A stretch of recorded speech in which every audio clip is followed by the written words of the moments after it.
Hello everyone. ये जो आज मैंने वीडियो बनाया है आप सभी के लिए वो कंपलसरी है सभी बच्चों के लिए, जो कि स्पेशली क्लास 11th के साइंस स्टूडेंट्स के लिए है। कि टिप्स हैं कुछ और एडवाइस भी मान लीजिए इसे, जो सभी बच्चों के लिए है, जो आजकल बच्चे सोचते हैं उनके लिए भी।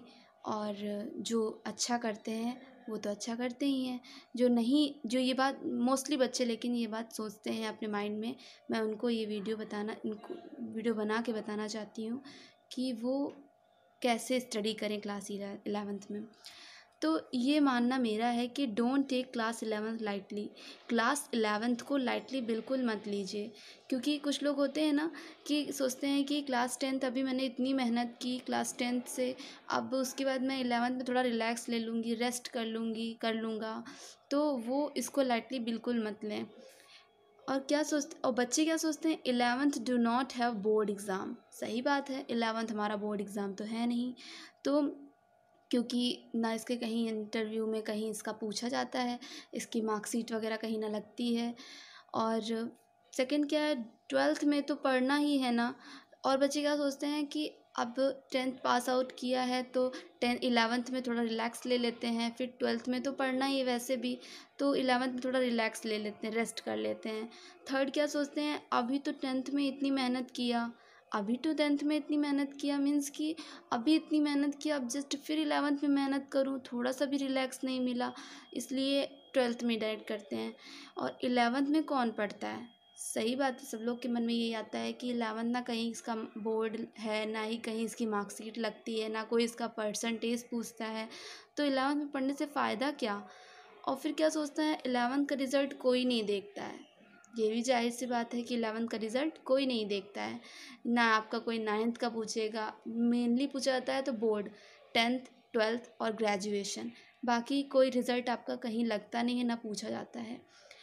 बट रीज़न क्या है इस चीज़ से, कि आप लोग कैसे, जनरल थॉट्स क्या हैं कि इंसान, पहला रीज़न ये बताता है कि इंसान देखिए एक एक जंप करके वो आगे बढ़ता है, 5th से 6th से 7, 7 से 8, 9, 10 ऐसे। अब देखिए आप लोग इसको नोटिस कर रहे होंगे कि 10th के बाद उसे कितना लंबा जंप करने की ज़रूरत है, तब वो जाके 12th में पहुंचेगा। और अगर आप यहीं पर ढीले पड़ गए, यहीं पर आपने मेहनत नहीं की, तो आप आगे 12th में कमज़ोर पड़ जाएंगे।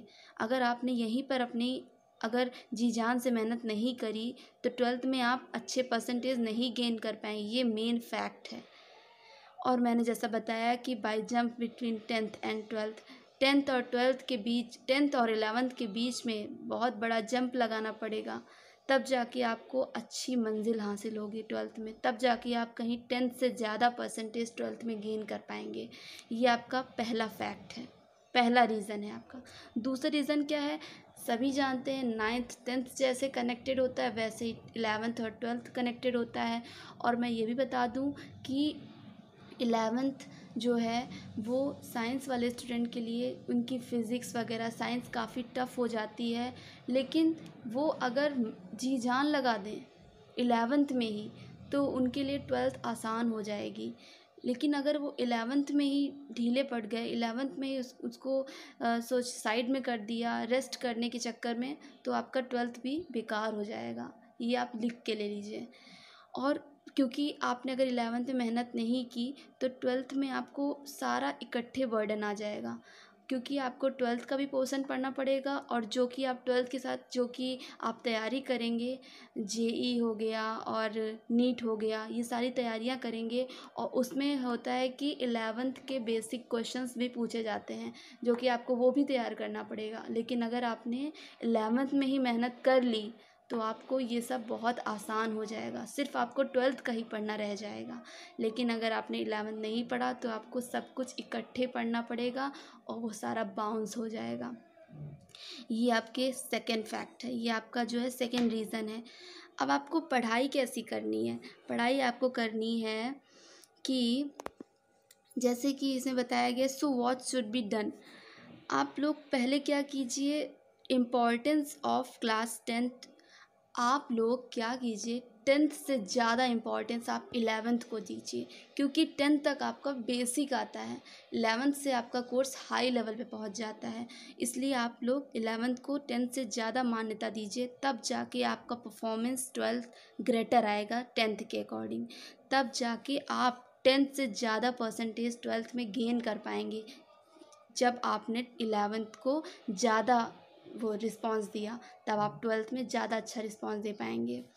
सेकेंड फैक्ट क्या है, you should start sincere study from 1 day, then only your basic 11th 12th will be absolutely crystal clear. अगर आपने 1 घंटे भी, मुश्किल से 1 घंटे 1.5 घंटे आपने मुश्किल से भी सिंसियरिटी से पढ़ाई की, एक दिन आप सिंसियरिटी से पढ़ाई कर रहे हैं 1-1 घंटे, तो आप मानिएगा कि आपका रिस्पॉन्स 11th 12th में बहुत ही अच्छा आएगा। ये आप लिख के ले लीजिए।